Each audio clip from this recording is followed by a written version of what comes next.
This video is brought to you by the 3 Minute Board Games patrons. Keep us independent by supporting us on Patreon.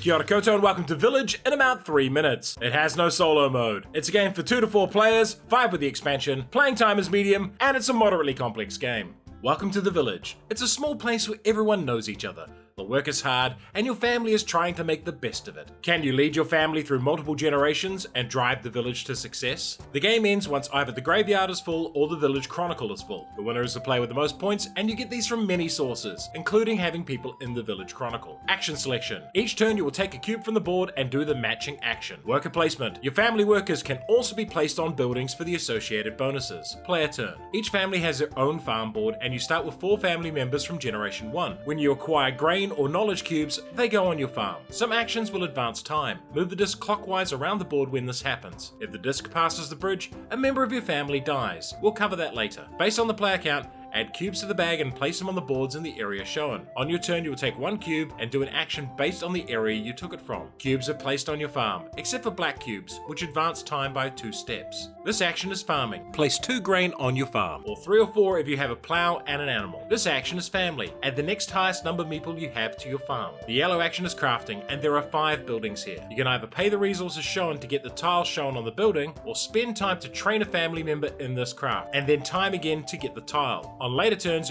you will only need to spend the time to craft the tile. Here is the town hall action. You pay the resources shown to move into the first space. Any number of meeples can occupy each space. Then later actions can move your meeple right, gaining stronger benefits. The brown area is the church. Here you pay to place family members in the church bag. They are drawn out at the end of each full round, and you can pay coins to ensure your family members are drawn. Here you pay grain to advance left for greater rewards. The travel action requires you to spend cubes and wagons to travel to new areas. Each area you visit is worth points, but also grants a bonus when you first visit it. The market only happens once per full round, and in turn order, each player can sell 1 set of resources on a market tile for the victory points. Once all players are done, reset the market. Finally, instead of taking a cube, you can swap any 3 for 1 here. When a person dies, place them in the book based on where they died. Town hall, craft buildings, traveling, church or farm. If these spots are full, place them in the graveyard. Once all cubes are used, the round ends. Run the church action and then replace the cubes using the bag. Why would you like this game? Village is such a clever game, and there are many reasons it's stayed in my collection for years. The first is that it's a very tight Euro game with a lot of great decision points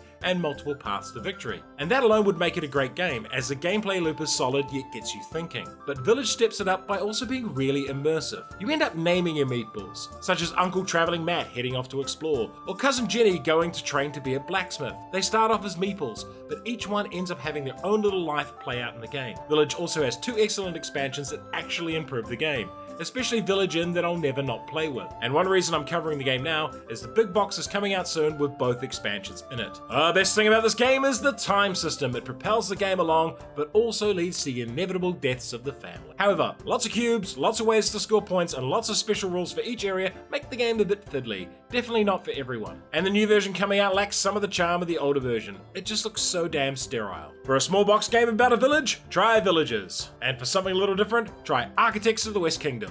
Village. Here lies Uncle Bob. He was a terrible farmer. And if you enjoyed this video, hit the notification button, like, share, and subscribe to the channel.